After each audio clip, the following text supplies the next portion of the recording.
আসসালামু আলাইকুম। আমরা আজ এই অঙ্কটা সমাধান করব। এই অঙ্কটা আমরা আজ এমন ভাবে সমাধান করব যেন যে কোনো রকম বর্গমূল যেন আমরা সমাধান করতে পারি। যে কোনো রকম সেটা দশমিক দশমিক হোক বা দশমিক ছাড়া হোক, যত বড়ই হোক। দশমিক মনে করেন বর্গমূল দিয়ে বললো যে এরকম এরকম কিছু সংখ্যা দিল, 5 8 7 এরকম কিছু অনেকগুলো সংখ্যা দিল, এর জন্য বর্গমূল আমরা সহজভাবে দেখে বা সহজভাবে আমরা বের করতে পারি।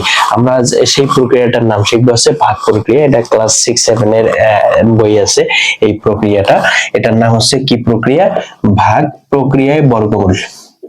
প্রক্রিয়ায় ভাগ প্রক্রিয়ায় বর্গমূল বর্গমূল নির্ণয়। আমরা আজকে শিখবো ভাগ প্রক্রিয়ায় বর্গমূল নির্ণয়।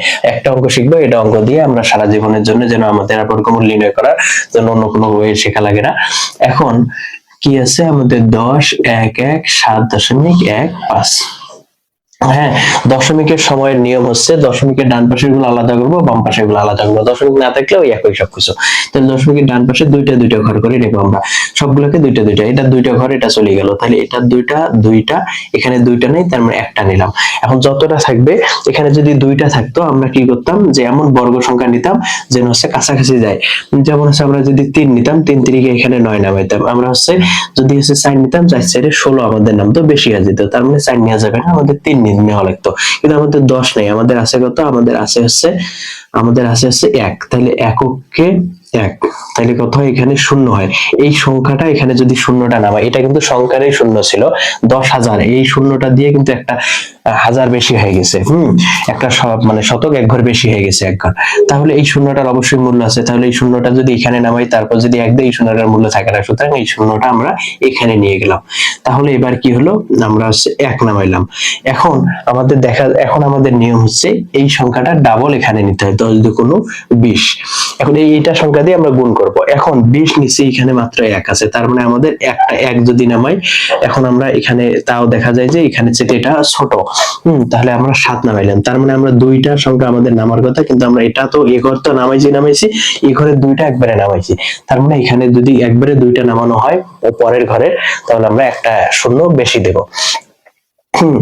এখন তারপরে দেখা যায় যে 117 দিয়ে আমাদের কি হইতেছে, আমাদের একটা সংখ্যা কম হইতেছে। তাহলে দশমিকটা উঠাই দিলাম, এই দশমিকটা উঠাই দিয়ে এখানে একটা 1 বেশি নিলাম। এখন নিয়ম কি? এখন নিয়ম হচ্ছে এখানেও যত নিব, যেটা কিন্তু হচ্ছে দশমিক, এখন এখানে যত সংখ্যা নিব, এখানেও তত সংখ্যা নিয়ে আমরা গুণ করব। এখন এখানে যদি আমরা 3 নেই, এখানে আমরা 3 নেব। তাহলে কত হয়? 3 3 9, 3 3 9, 3 0 0, 3 2 6, আমাদের মাত্র 605 হয়। আমরা যদি হচ্ছে 5 নেই এখানে, আমরা যদি এখানে 5 নেই, তাহলে কত হয়? এখানে আমাদের 5 নিতে হবে, 5 দ্বারা গুণ করতে হবে। 5 5 25 এর 5 হাতে 2, 5 2 5 0 0 আর 2, তাহলে 5 2 10, 1025। তাহলে 5011 করতে 6, 11 ধরলাম, 2 আর 2 আর 3, 3 আছে 7 করতে 4। এখন 7 ধরলাম, 1 এর 1, তাহলে 146। এখন আমাদের আবার কি কাজ? আবার ওই সেম কাজ। সেম কি করতে হবে? আমাদের কতদূর নামাইছি? 1 পর্যন্ত নামাইছি। এবার আমাদের নামাইতে হবে 5। এখন আমাদের কি নিতে হবে? এই 100, এই 1000, 5 এর ডাবল কি? 2010, 2010। এখানে অলরেডি আমাদের কি আছে?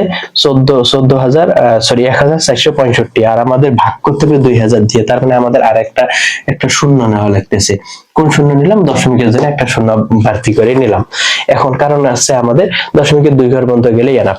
এখন আমরা যদি 5 দিয়ে দেই গুণ, এখানে যদি 5 দেই, তাহলে 5 5 25 এর 5 হাতে 2, 5 0 0 আর 2, 5 কে 5, 5 0 0, 5 2 10।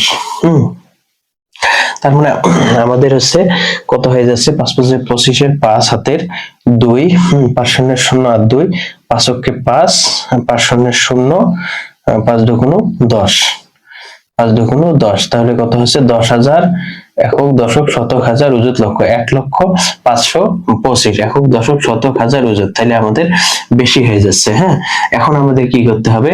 এখন আমাদের আরেকটা, এখানে যদি আমরা 3 দিয়ে নেই, 3 দিয়ে নিলে আমাদের, আচ্ছা 3 না 2 দিয়ে নেই, যদি 2 দুগুণ 4, 2 শূন্য শূন্য, 2 অক্ষে 2, 2 শূন্য শূন্য, 2 দুগুণ 4। আমাদের অলরেডি 2 দিয়ে নিলে আমাদের বেশি হয়ে যাচ্ছে, 1 দিয়ে নিলে আমাদের বেশি আছে, কারণ কোথায় হচ্ছে আমাদের 2000 বেশি 20000 হয়, আর এখানে 14000, 20000 দিয়ে 14000 কে ভাগ দেওয়া আমাদের হয় না মানানসই। তার মানে আমরা আরেকটা শূন্য নিতে পারি।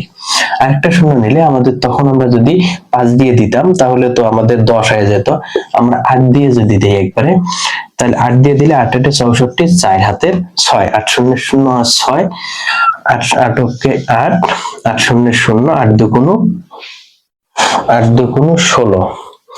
আচ্ছা, এখানে 5 আছে 11 করতে, 5 6 11, 2 3 4 5, 4 5 6 7, 4 1 1, 1 শূন্য শূন্য। আচ্ছা, তাহলে 8 দিয়ে দিলে কত হয় আমাদের? 8 দিয়ে না দিয়ে আমরা যদি 6 দিয়ে দেই, 6 দিয়ে দেই, তাহলে 6 6 6 6 36 এর 6 হাতে 3, 6 শূন্য শূন্য আর 3, 6 অক্ষে 6, 6 শূন্য শূন্য, 6 দুগুণ 12। তাহলে আমাদের 6 দিয়ে দিচ্ছে হচ্ছে। আমরা যদি 7 দিয়ে যাচ্ছি, আমাদের এইরকম কিছু মান সংখ্যা আসলো, তাহলে আমাদের দশমিকের পর 2 ঘর হলেই এনাফ, আমাদের হচ্ছে 2 ঘর হলেই এনাফ। এখন 100.56, তাহলে এর হচ্ছে বর্গমূল কত? 100.56 বলতে 5 7 নেওয়া যায়, ওখানে এরপরে যে সংখ্যাগুলো আসবে সেটা 5 এর উপরে আসবে, কারণ এখানে তো আমাদের 2000 দিয়ে ভাগ দিতে হবে। 2000 এখানে এখন 10,000 দুগুণ হচ্ছে 20,000 হচ্ছে, তার মানে হচ্ছে আমরা ভাগ দিতে এসেছি, তাহলে 1000.57 এরকম হবে। তাহলে এর বর্গমূল আমরা বের করতেছি। এরকম করে যে কোনো সংখ্যার বর্গমূল আমরা নির্ণয় করতে পারবো, যতই বড় সংখ্যা হোক। ধন্যবাদ।